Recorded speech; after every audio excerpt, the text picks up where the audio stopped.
get this thing. I don't think this camera goes with this tripod.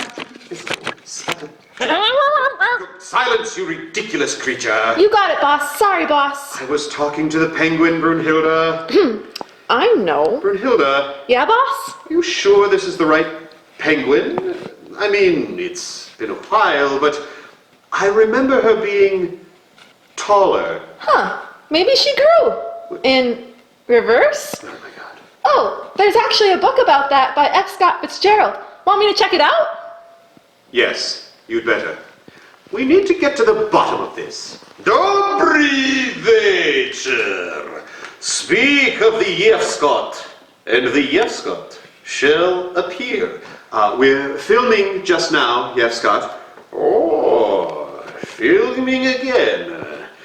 Like last night's little home movie? No, not, it's just get out! Vidania. Yes.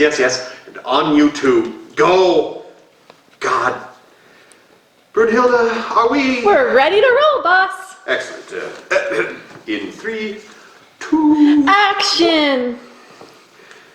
This is a message to the Claus family.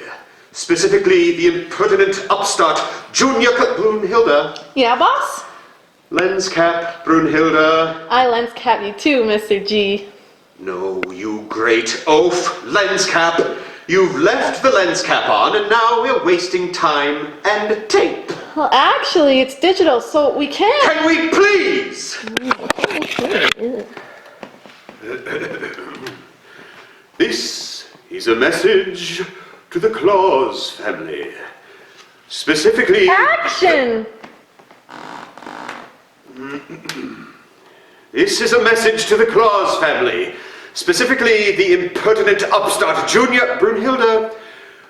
Why is the camera zoomed in on me? You look good in this, boss. Brunhilde, why is the camera zoomed in entirely on me?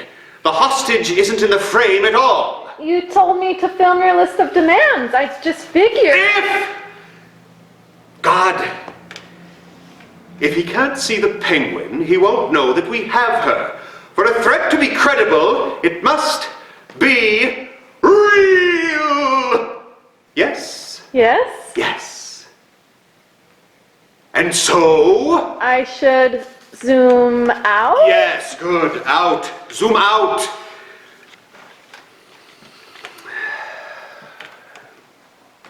This is a message for the Claus family. Specifically, the impertinent upstart, Junior Brunhilde. What is it? What could possibly have changed in the last 4 seconds? Battery's dead, boss. Dead? Dead? What do you mean, dead? No more juice. Well, how much time have we left? You got about 30 seconds? Brunhilde!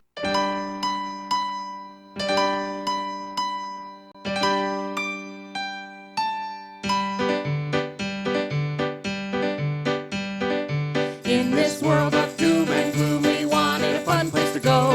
So we went right ahead and started our very own online show. So if you're like us and in need of fun, don't just sit there and browse. Hop online and join us at the awesome new Clubhouse. Ho, ho, ho. I don't know how to sit. Feels so unnatural. That's because it is. We don't sit like this when we're when we're hanging out. Come hang out with Aaron and Elliot. You'll get like how it's really like. So Aaron, tell me. That's totally how we hang out. The chairs. Oh, my sweater's riding up. Okay. Okay. Oh my goodness. There's people watching. Whoa. Hello and happy Christmas from the Clubhouse. We are here to kick off the Christmas season with things. With Christmassy things. Right. Yeah. Right. We kind of got hijacked there. A little bit. Right away with that cold open. Oh, just kidding. That was us. Was it? I wasn't in it. You were a little bit. Oh, right. You forgot your line, even though it was literally incoherent mumbling. That's all right though. Whatever. It's funny. And Nikki Broughton was in it. So thank you, Nikki. Yeah, thanks, Nikki. That was fun to break out those Loved characters. those old favorite characters, Grumpo and Brunhilde from Junior Claus. Junior Claus. Ah, what a fun show. It didn't start fun. They never do. I remember thinking, Santa needs a sleigh? What are we gonna do? Wait, and the sleigh has to fly and crash? Actually, the scariest thing was the sequence in it, the chase scene. Yes! Where the sleigh had to take off Yes! in front of an audience. Yes! And I had to chase you. So I ran in place, and as you pulled away from me, I had to start running backwards. And our special effects were those lights on Yes. the back. Then you jumped out of the sleigh Yes, I did. onto me and Nikki. Yes, I did. God, that was fun. Pretending it was a moving. And then I judoed you. I think I even yelled judo. Yes. Oh God. Yep. But yes, eventually the show did get really fun. It was, and that's how we met Kelsey and Katie and really got them in Yeah. the group. 'Cause Kelsey played Chipper. she was the lead. She was the lead. At, what was she, 10? Were you 10, Kelsey? She had to be little. Yeah, she was tiny. Well, I mean, we saw those costumes Yeah, we found the costumes. yesterday, and they're like, what? Now they're like 6 feet tall. Yeah. But she was the lead opposite, and I say this with so much love and affection. She was the lead opposite Jared Colas. At 10 years old. That's a wild card. It's a wild card. And she held those reins. She was marvelous. She was so good. She was so good. So was Jared. Jared was amazing. Yes, my favorite Jared. Is this the fireplace thing? Oh God. Okay, go ahead. Okay, so Junior Claus had to go down the chimney. That was another thing we read in the Yeah, script. we had to have a magical chimney stretcher on stage. God, okay. Okay, anyway, so we, smart as we are, black out on the top of the chimney, and he'll be rolling out of the fireplace. Right, but when the lights come up on the fireplace, he's mid-roll like he just came out of the fireplace. But what did you do, Jared? Well, okay, in fairness, it was the one time That's true. the lights came up either really early or he just wasn't Ready. set. And the, the lights come up and he's standing there, and then he really awkward, like Jack Black, Chris Farley somersaults. He's like, why?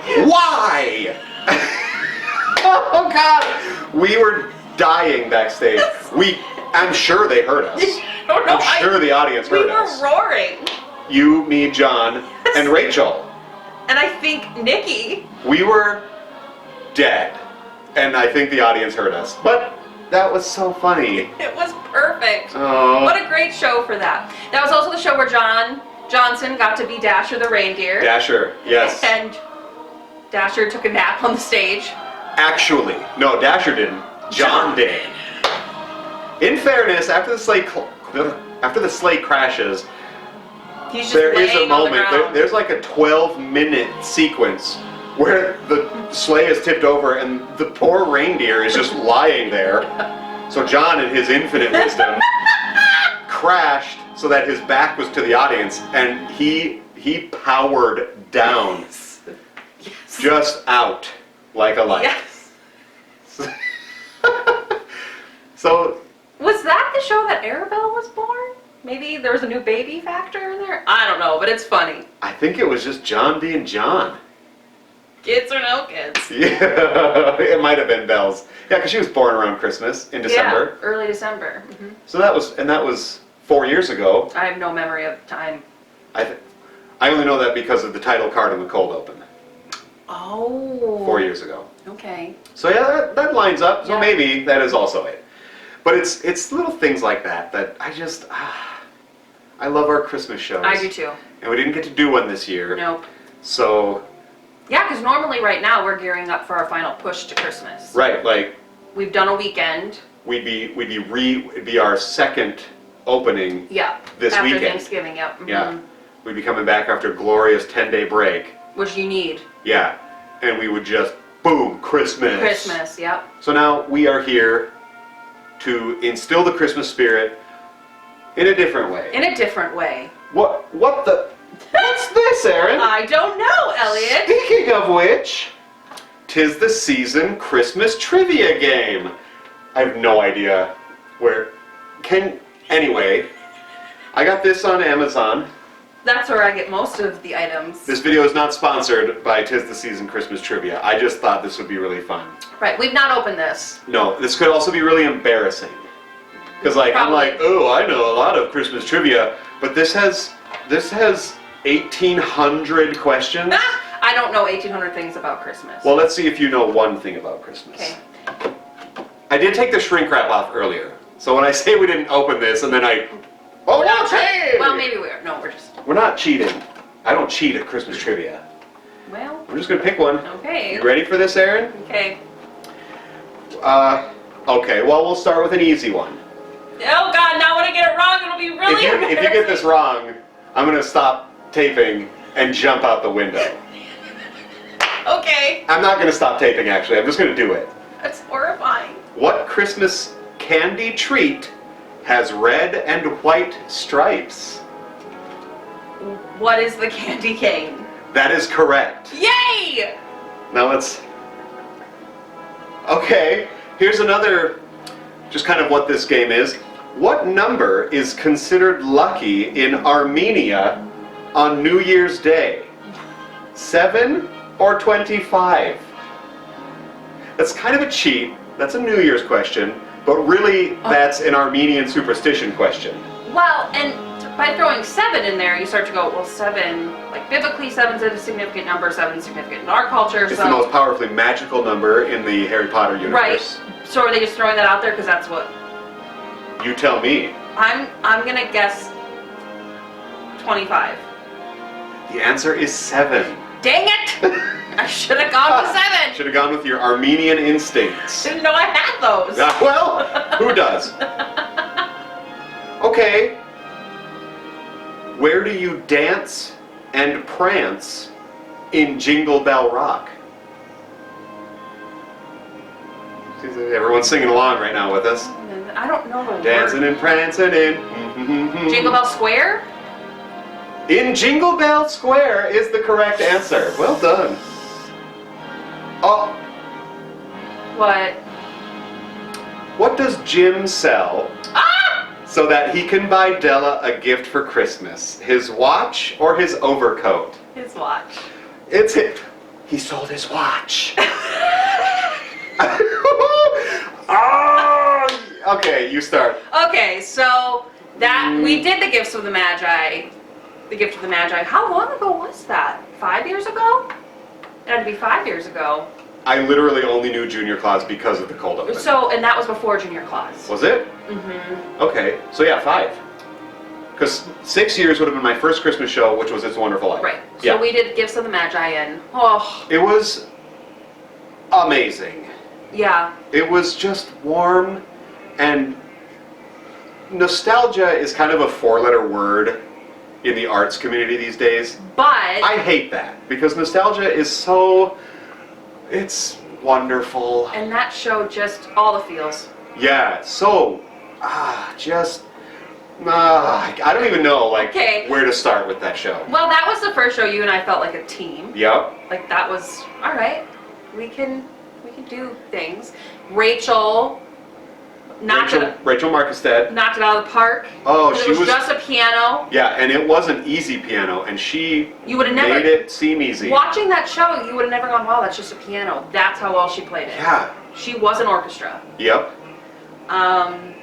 Jared and the prancing. Jared and the Prancing, but also really Jared and one of the best songs I've ever heard Jared sing, Pockets. Yep. It's like it's kind of the climax of the show, and it is a heart-wrenching song, and it's so flippin' good. Yep. I think there is like a soundtrack, it's called The Gifts of the Magi.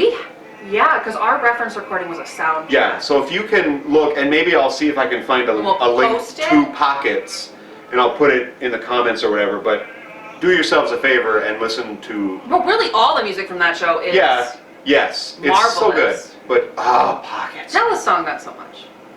Yeah. We had to cut a whole chunk We out. cut a hole that weird part. Where she's with twin. I don't remember. Anyway, pockets. I'll see if I can find a link for y'all. That was something. But it was just such a. And at the end, Jared played Willie. He was a newspaper salesman, but really he was kind of an angel. He broke the fourth wall for us. Yeah, he was the narrator because he was this angelic presence. And at the end, Jim and Della have this sort of sad, brown, little tiny Christmas tree in their rundown apartment, and we got brown stringed rice lights. Yep. So that you couldn't see the lights in the tree. We didn't plug it in at all. Until the end. We did. In the second half, we plugged it in because it was controlled from the sound booth. Yep. It was on the switch. So we got these rice lights. Nobody that we knew of could see them from the audience. And at the end, as like the beautiful orchestration played masterfully by Rachel, is like coming down to a close, and there's like that last little cadence where it kind of does a. And what I had Jared do was he was like leaving the stage after having told his story, and as it's cadencing to that little gling at the end, he kind of does like a little magic in his fingers and casts like a little magic thing, and the tree lit up right with that cadence. And every night we got the audible, oh. Yeah, the audience loved it, and Rachel loved it every single time. She memorized that part in the score So she could like, watch it. Watch it. Yep. And it was so good. It was so good. Loved it. That was the show I chopped my hair off. Yes. Which no one knew. That wig fooled them. That was a darn good wig. Yeah. And in the second, when you sold your hair and you came back, you're like, oh my God. We got some audience commentary. That's a sign of like how into it they were. They were engaged because they were like, no. Like, everyone. This was so sweet. But everyone kind of knows the gifts of the Magi. It's he sells his watch to buy her hair clips. And she sells her hair to buy him a watch chain. Right.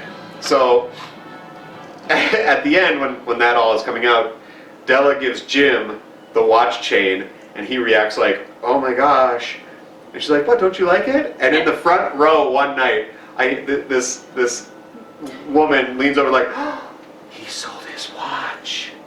But it was really loud. I'm pretty sure the whole audience heard it. Oh, he sold his watch. Oh, it was so sweet though, because they were engaged. Yeah.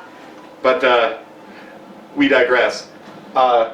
'Tis the season Christmas trivia game. I'll try my hand now. Okay. All right. We're also wearing Christmas things. I've got my Santa T-Rex and his disco ball. I have my penguin. I bought this when I played the penguin. Yeah, the penguin you saw in the cold open. Not that penguin. Okay. In We Three Kings, which direction is the star leading? Still proceeding, east or west? Westward leading. Yeah. Yeah. Yeah, because if they'd gone east, they would have hit They would have hit the Indian Ocean? Well, maybe, depending on where they were. I am not a geographer or a cartographer. They had to move, yeah. Okay, who was Santa's lead reindeer in Rudolph the Red-Nosed Reindeer? I mean, see, that's almost a trick question because people are like, well, it'd be Rudolph, but honestly, he's mentioned is this in the movie, the Rankin and Bass special? Yes. Oh, then it's Donner, I think. Yes. Because Donner is Rudolph's father. Right. Yes. And he is a jerk. And actually, it's hilarious because in Rudolph the Red-Nosed Reindeer, Santa is earmuffs and whole. Yeah. He's so mean. He's not a nice But it's person. hilarious, like when the elves are like, we are Santa's elves, and they do that huge spectacle. Yeah. And they finish, and it's like, and they're all breathing heavy, and he's like, needs work. And then he leaves? Yes. That's hysterical. I love it. I love skinny Santa. Eat, Santa, eat. Who ever heard of a skinny Santa? Okay, what country's eldest daughter dresses in white and awakens her parents by singing Santa Lucia? What countries? Yeah. So like, in that country, the tradition is for the eldest daughter. I guess. Santa Lucia. No. Or the country's daughter. It reads like what country's eldest daughters? Well, is it Santa Lucia or Santa Lucia? Yep. Because then to me it's either like Spanish or Italian. It's neither. Mexican? Nope. I have no Greek. I don't know. Sweden. Of course, Sweden. Santa Lucia. Why didn't you get that? Okay. What was Edison General Electric Company the first to produce? Don't overthink this. What? I love that too. Don't overthink this. Well- Like I overthought Santa Lucia.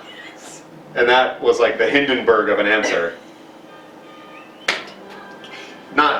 It's not electricity. Okay, they produced that, but this is a Christmas item. They were Yeah. the first to do... Christmas lights. Yes! Whoa! Or did Tesla create the Christmas lights? Hey-oh! Well, Edison's probably started on fire, but... Boom! Okay, what type of spiritual guardian was Gideon in One Magic Christmas? What?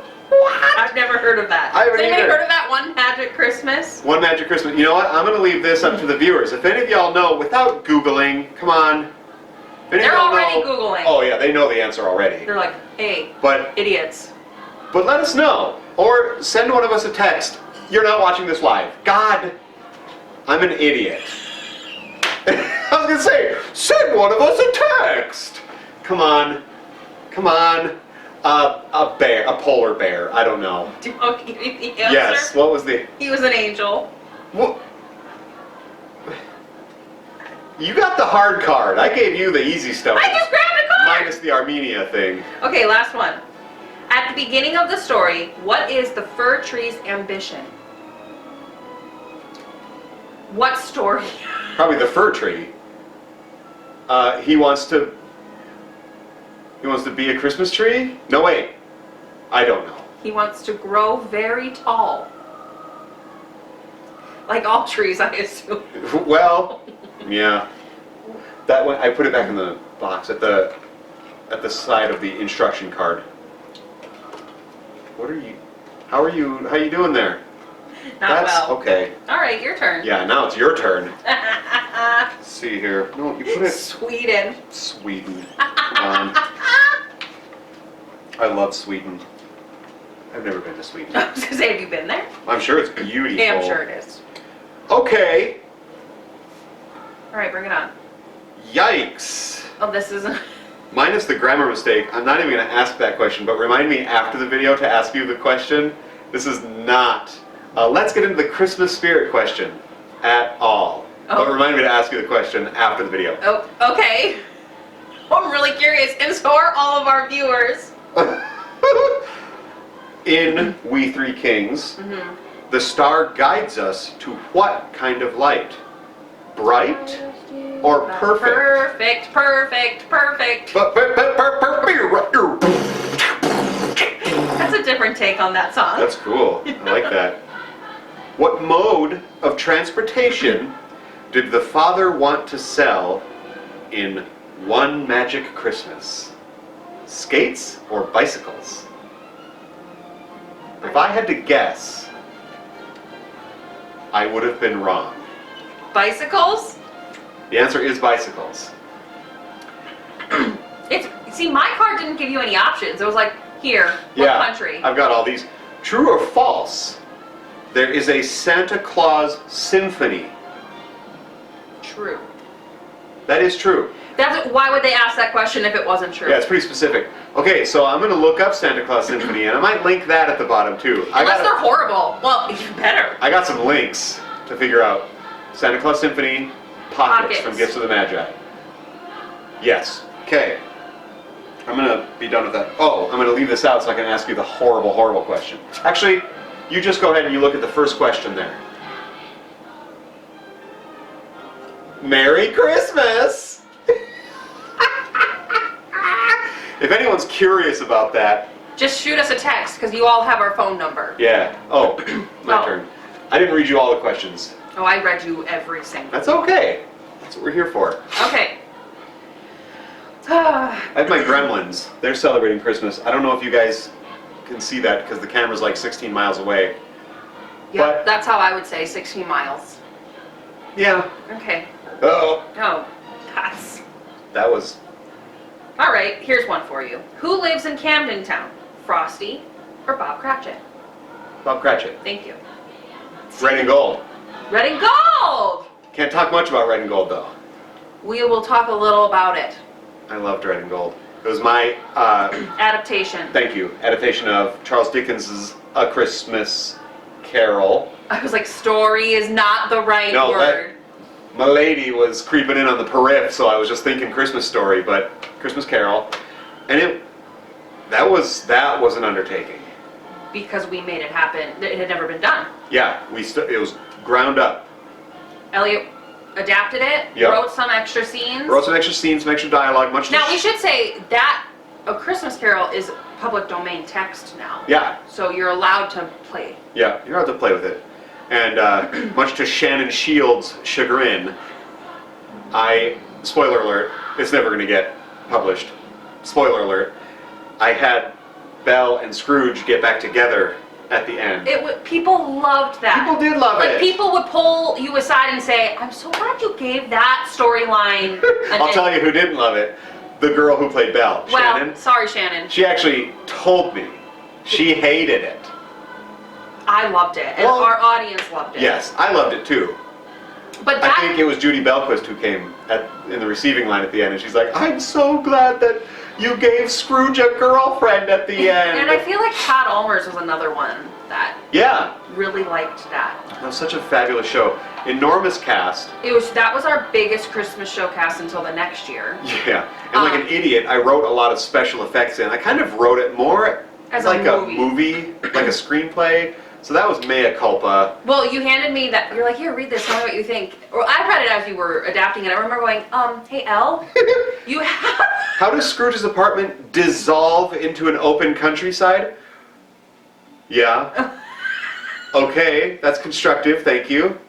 You never changed that. And we never quite figured it out.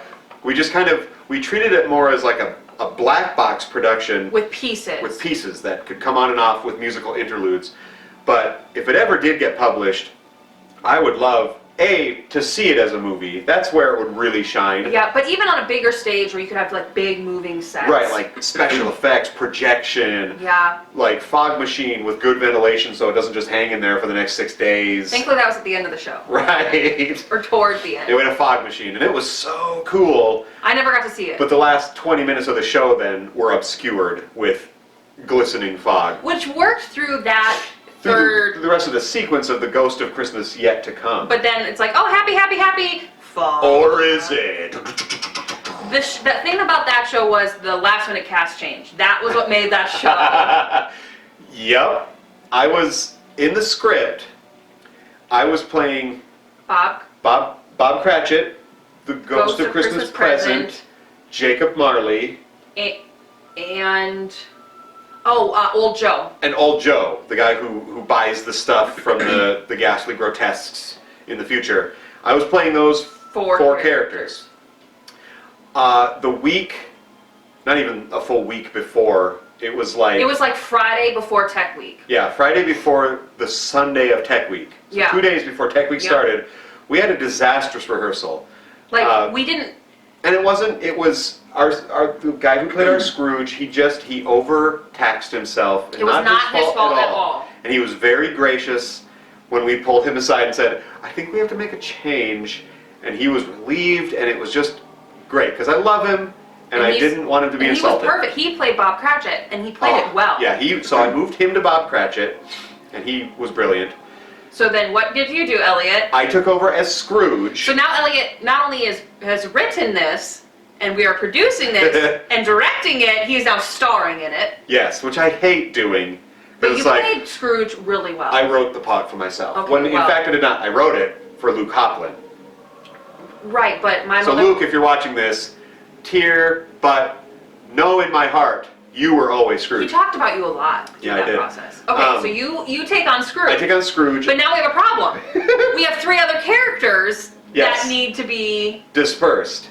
So I call in like my go-to people who are already in the show. Well, I wasn't supposed to be in this show at all. Weren't you always Mrs. Fezziwig? early on, it was decided I had to play Mrs. Fezziwig, but she was a non-speaking role. She was just a dancing role because I was stage managing that beast of a cast and all the pieces. And I said, fine, I'll do the Fezziwig role. Yep. Because we couldn't find someone else to play Belle, so we were shifting people. Right, so you were Mrs. Fezziwig, and then all of a sudden you had to also become Ghost of Christmas Present, which is not a small role. Like, in any production of A Christmas Carol, movie, stage, anything, musical or non, the present one, even in the book, that's the longest section. Well, it makes sense. Yeah. So she had, okay, here, learn this really big role. Thank you. And there's like 2 big musical numbers for the Ghost of Christmas Present. That was a crash course. Yeah. Meanwhile, I had a baby that summer. Yep. So that was you. That. Peter Louders, who was playing Fred, Scrooge's nephew. And young Scrooge. And young Ebenezer Scrooge. I mean, the resemblance is uncanny. Sorry, Peter. And he played the Undertaker. Was he always? Yes. He was the Undertaker as well, one of the grotesques. Now, he also, to that, had to play Jacob Marley, which was a whole big costume and makeup thing, and that was a huge scene, so he came in and he friggin' did it. Yeah, he did great. And he kind of also the narrator.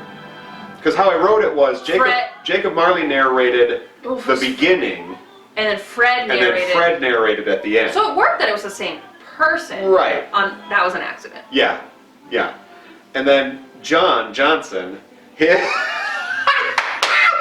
I love you, John. So much. He took over as Old Joe.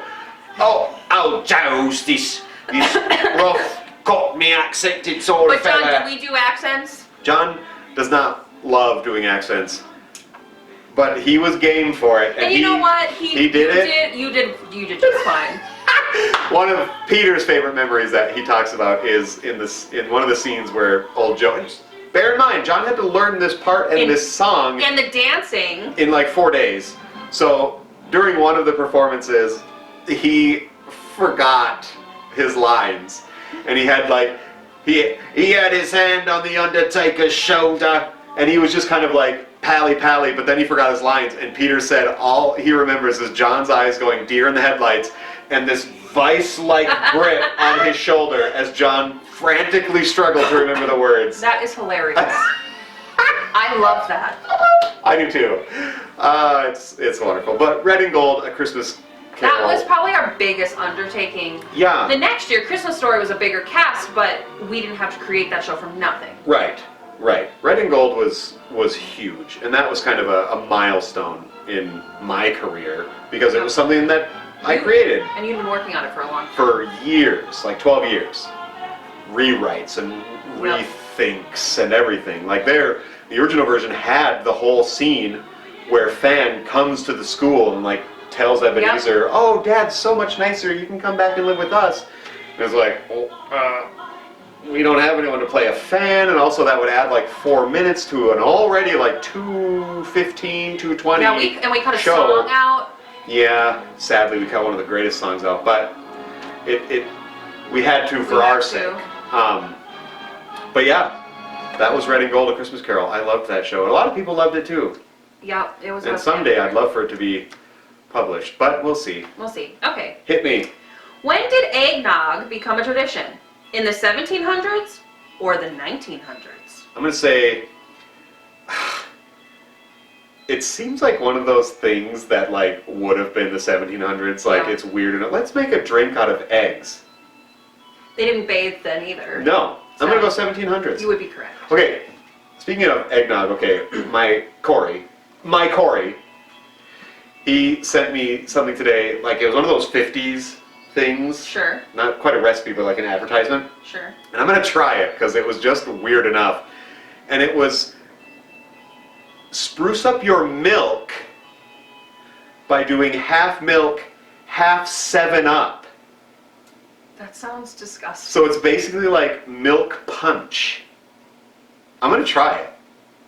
I mean, I guess we put root beer in ice cream. Yeah. So 7-Up and milk. I'm going to try it. We'll let you know how it goes. Not we, he. But he Corey sort of jokingly said, put it in your nog. And I I do I not. haven't had any eggnog yet this I year. do not defoul my eggnog, even with brandy or rum. John puts rum. I think traditionally it's brandy. I don't know. I don't either because I do it straight. Straight. I mean, I do the Southern Comfort vanilla spice that you get at Walmart. That's my favorite nog ever. Right. So it's not like, but I mean, I don't put liquor in it because, it's so good without. I gotta get some nog. Anyway, sorry, I digress. You get me talking about nog, and we'll be here for hours. Okay, which Christmas tradition came first? Paper chains on Christmas trees or the Macy's Thanksgiving Day Parade? This seems like a trick question, so I'm gonna go with the trick. I'm gonna say the Macy's Thanksgiving Day Parade. You would be wrong. Son of a, I'm bad at this. It's paper chains. Who would have been thrown in jail for stealing Christmas? Oh, who could have been thrown in jail? Just anyone who steals Christmas? Who could have been thrown in jail for stealing Christmas? Is this like a Grinch question? Yeah. Okay, the Grinch? No. What? Yes. Yeah, the Grinch. Yeah. Never did the show The Grinch. That's a weird question. All right. What song contains the line, "He sings a love song as we go along"? Sings a love song as we go along, walking in my winter underwear. Perfect. Was that song in Yeah. Christmas My Way? Yep. I think you and I sang it because we arm in arm Oh, that's right. strolled down the square. Dun, dun, dun, dun. Yep. Not my favorite show. Not my favorite show either. But that show introduced us to one of my favorite people, Savannah. Yep. What are you doing? No. Okay, where am I? you figure that out. I'll talk about Savannah. She's great. We and love you, she- Savannah. She came here for that show. Because we didn't have a She chose to soprano. come up to North Dakota To in sing the soprano. middle of the winter to sing soprano in a show with a bunch of weirdos that she didn't know from A Adam. bunch? There were 3 of us. We can feel like a bunch. That's true. We can be a bit much. We, yeah, says the woman in antlers and the guy in a Santa Claus cap. So I will forever love that show for what it meant to the future Yeah. of DPRC. But it was kind of a disaster to put together. Right, that show, we had to postpone open. That's the first time DPRC has ever had to do. Yeah, we made history with that show because just nothing was lining up. We didn't have a band So what we did at the start of Tech Week. What we didn't know about that show, we knew there wasn't tracks we could buy, Right. but we also thought, it's Frank Sinatra music, it'll be fine. We thought it would be kind of Like almost big like a band kind of stuff. karaoke, cabaret kind of thing. Simple. Oh my goodness. It was like jazz. They jazzed that show up. My memory is that opening song. What was the opening song? I don't even know. What was the opening song? Savannah entered, then I entered, and you and I Peter. introduced everyone, and then it was we sang. Then comes that.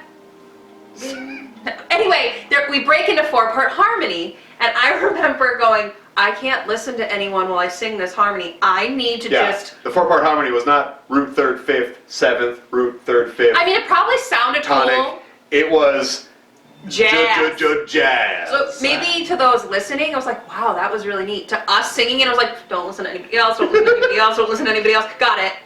Now, having said that, by the end of the run, when we were really comfortable with all the really tight, difficult harmonies, it was a rewarding musical experience. Yep, and people liked it. Yeah, it was fun. And we ended with My Way, and that was always really nice. And Well, those harmonies weren't. No, Those but were just nice. That's such a good song. And Annette and Hovey and Micah Nikolai and Gaius, they came through for us. They came through that week that we were supposed to open. They started rehearsing so that we had to postpone that. So we had a piano player, a bass player, and a drummer, and Annette, that show was a beast. I know it was. Yeah. And they did it. And we put together a show. Peter was the other person. It was delightful. It was fun. Not my favorite show, but it was a fun experience because it was a really loosey-goosey kind of improv-a-lot. And there wasn't a show. lot of moments where you're like, okay, we did it. Right. Because it was so. The scariest part of that show was the music. Yes. Like, we would get to the end of a song and be like, whoosh, Yes. every time. There was not a lot of choreography. We didn't have to dance, really. Yeah. Thankfully. We drank. Although we did choreograph, though, where we popped out from behind. Yes. The three of us fit behind Savannah. You live and you learn. We drank a lot of cold throat coat. Throat coat, yum. And I was pregnant and very nauseous. Nauseated. Excuse me. Sorry. Ugh. Anyway, I still, throat coat, ugh. See, I liked it. I thought it was yum scrum pig's bum. But It was no bueno. But that was, I mean, it was fun, but not my favorite show. No. But Oh, was it your turn? apparently. Oh, you're getting it here. Because you know what? No. King? Just a bunch of easy questions again. This is one of those like super specific ones that it kind of is the answer. Okay. Is there a city called Bethlehem in Kentucky? I say yes. Yes. Like, that's so specific, the answer has to be yes. Yep. Ooh! Krampus Ah! accompanies what saint on his visit to Austria? That's kind of obvious too. I don't know. I mean, think of Christmas saints. Saint Nick? Saint Nick! Saint Nicholas! I just think of Dwight. Yeah, he was Belschnickel though. But still. But Belschnickel was kind of what Krampus was Yes. the guy who came and he...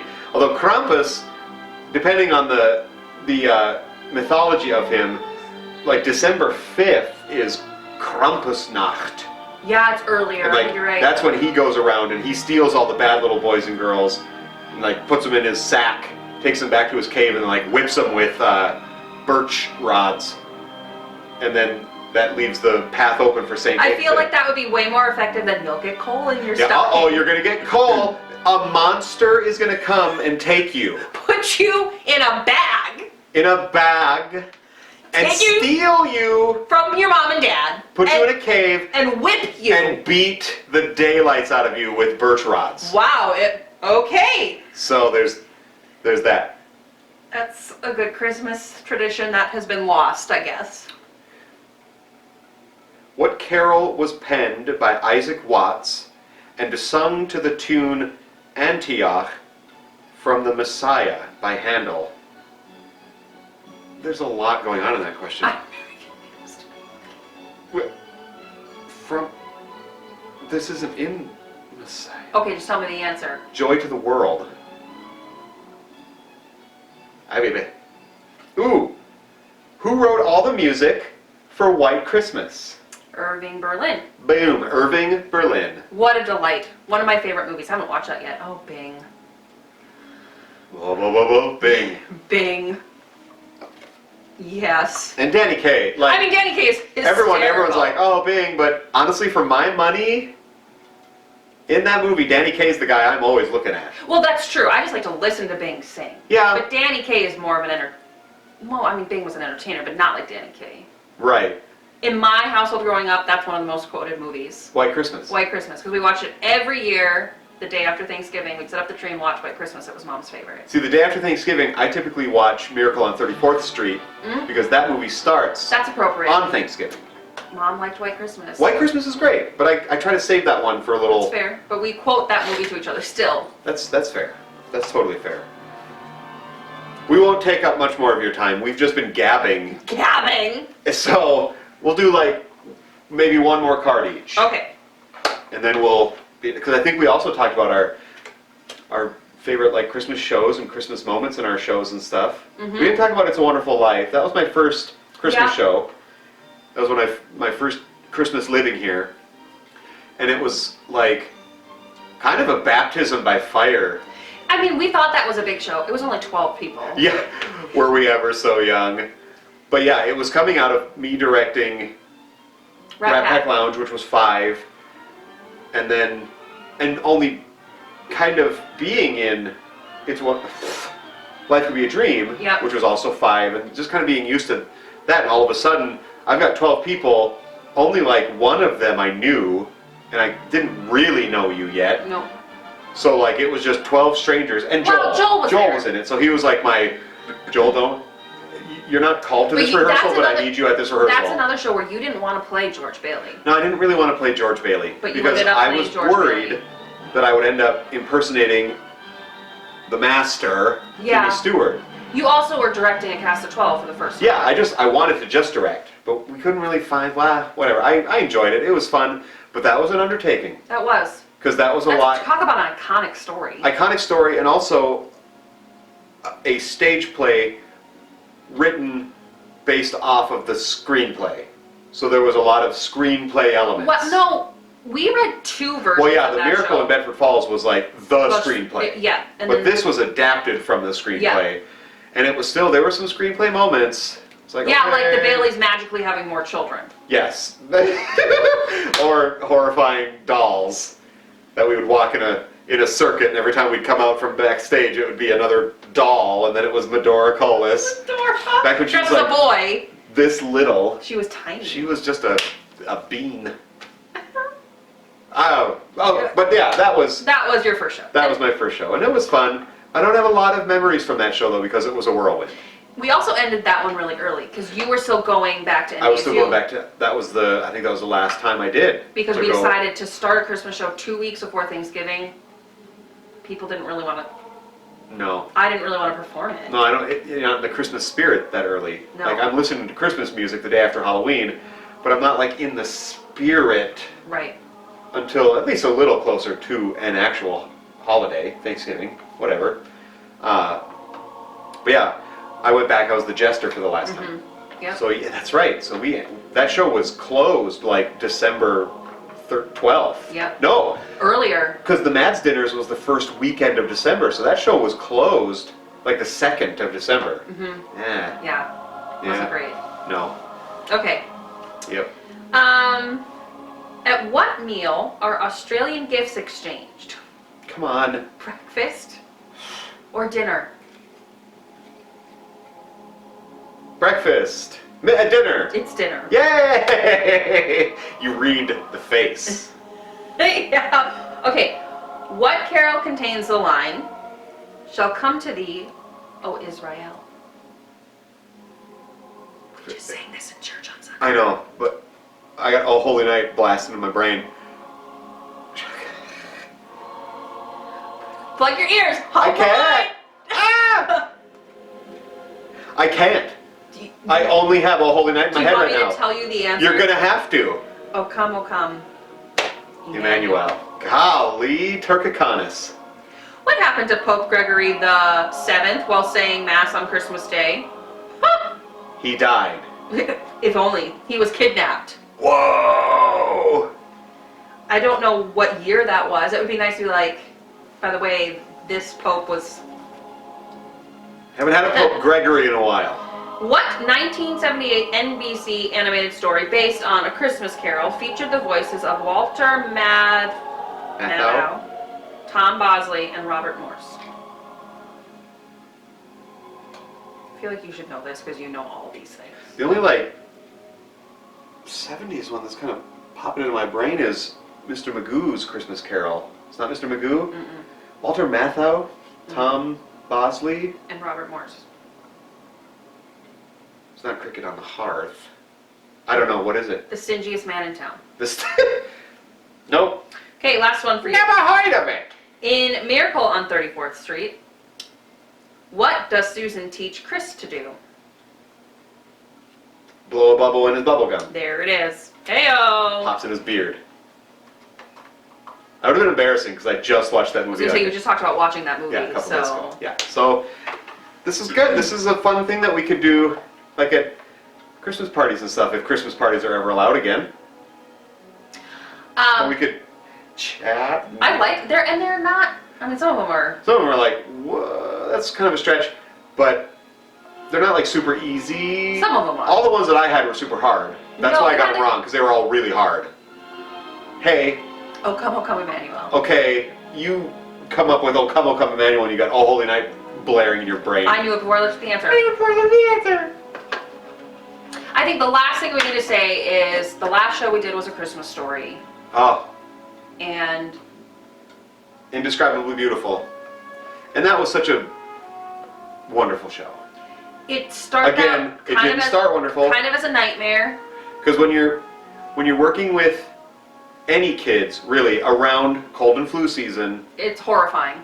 It's always horrifying, especially in Christmas Story where we didn't have like alternates. Shifts of kids. Yeah, like in Junior Claus, other than the two mains, the extra kids were we had rotating. 10 kids, but only 5 in a show at a time. But this show was a cast. We had the 2 girls playing Randy and Ralphie. But the other 9 kids, they just were the kid chorus every night. Yeah. And so, you all were fabulous. Yeah, you're great. But if any of y'all got sick, it was, uh-oh, what do we do? What do we do? So it was like a skin of the teeth kind of thing where the whole time we just had our fingers crossed that we weren't going to get sick. And our Randy did get sick. I think for the final weekend, she got influenza, but she soldiered through it. We got through it, and by the end of that show, everyone got a well-deserved break. Yep. That show also, the sets were scary. Yeah. Because it was so like, you're in a house, you're in a schoolroom, you're on the playground. It's like, oh my goodness gracious. Another show adapted from a screenplay. Yep. So there was a lot of that we had to figure out. The music was fun though. The music was great. It was Pasek and Paul, who did Greatest Showman, La La Land. So it was like really good.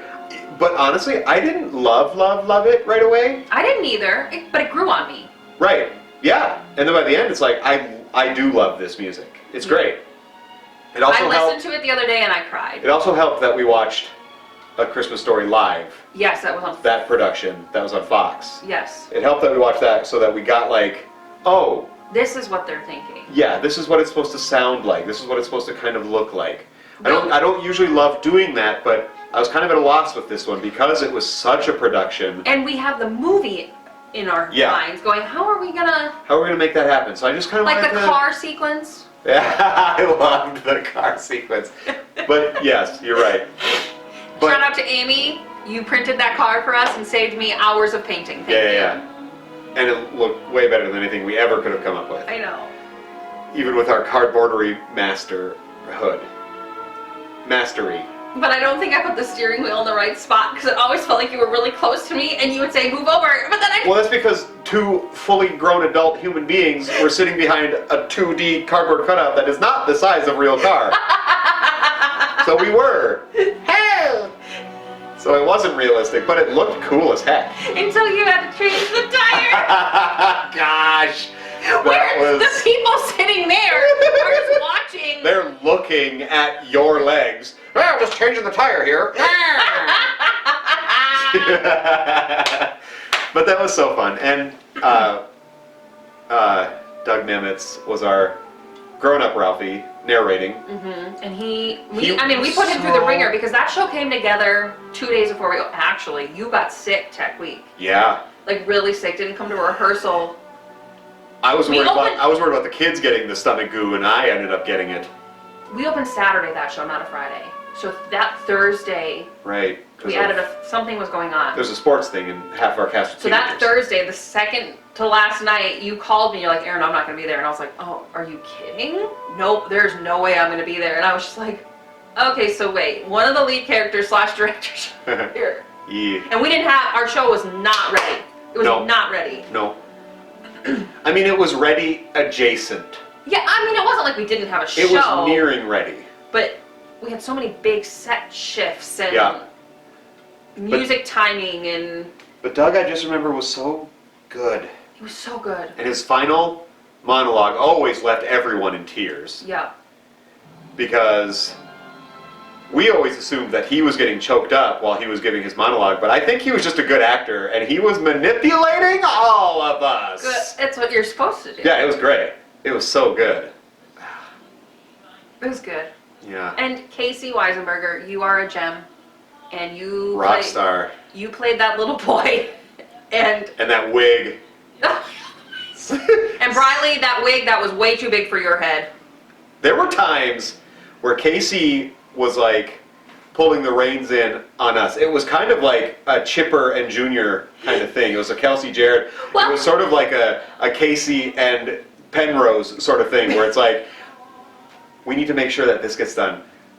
You're right. Because you're right, child. that show was such a beast, and you and I had so much to do on the director stage manager side. You say, off book everyone, except Aaron and Elliot, and I know I had my script on that stage till probably Tuesday of Tech Week, because I had my script on that stage until the Thursday before opening night. I just wasn't confident. And we had to rework some things to make it work on our stage. And, Yep. And but what happens in those when we're not confident is we just start doing our own thing. And there's poor Casey and Bradley and they're just sitting there, patience of saints, tiny kids, just waiting for us to get our heads out of our butts and do our jobs. And they were just great. But we would no. But it made for good moments. We added our own moments that made it. Yeah. And we were honestly changing things. There was a couple things that I think I even changed after Thanksgiving. Oh yes. Like for our reopen, I reworked some stuff because it just wasn't, because I always consider the before Thanksgiving kind of a soft open. Yep. And then after Thanksgiving break, it's like, okay, we are now, boom, in Christmas mode. This is the official... Especially when we only had 2 shows before Thanksgiving. Right, yeah. This is that Saturday, Sunday. But when we come back from Thanksgiving, it's like, okay, we're going to do we've had our preview, now we're going to do the real show. And so I think I called an extra rehearsal coming back. We usually rehearse that Thursday after Thanksgiving, but... And then it was like... We reworked a few things. Yeah, just things that I wanted to do a little different, things that I thought would work better, because you see how an audience reacts. Yep. And sometimes they don't react, and it's like, this is awkward. But yeah, that was a really rewarding show, because there were so many moving pieces. Yep. And it kind of went, no show is flawless. There isn't a perfect show. No. But it went as flawlessly as you can kind of hope. And because we had so many children in that show, every night was sold out. Yep. And let me tell you, it is way more fun and rewarding to play to a full house. Especially comedy. Well, comedy, but even in those moments, those tender moments when you can just tell that they're like engaged. Yep. Comedy is hard when there's 4 people. Yeah.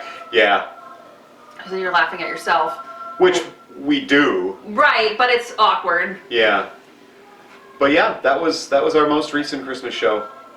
And so we're really hoping we can have a Christmas show next year, because it's fun. You moan and you drag your feet because it's cold. You don't want to go to rehearsal. It's a lot of work and blah, blah, blah. But it's fun. It's fun. And this is the dark time of year. The days are short. The dark time of year. But when you have a Christmas show, you've got 5 days of guaranteed hour and a half of joyfulness.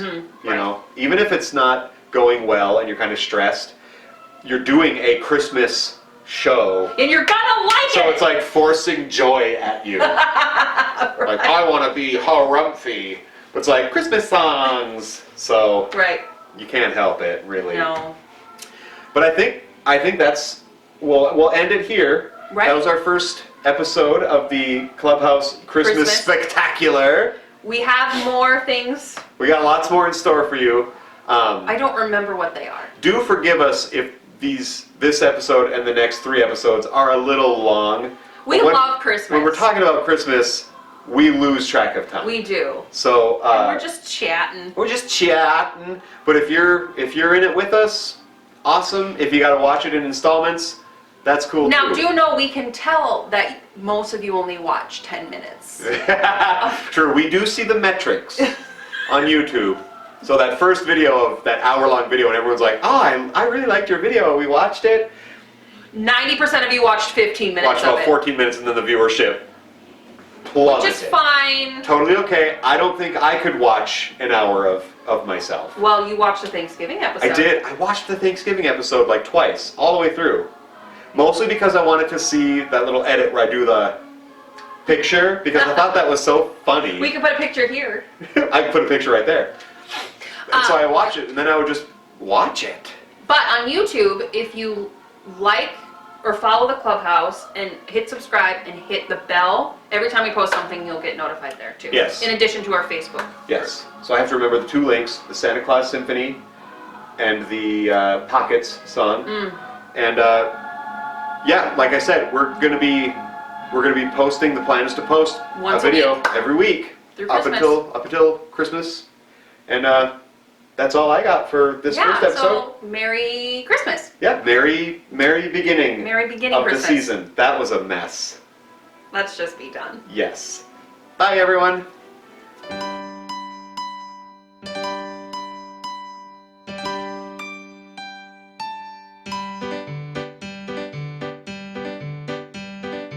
In this world of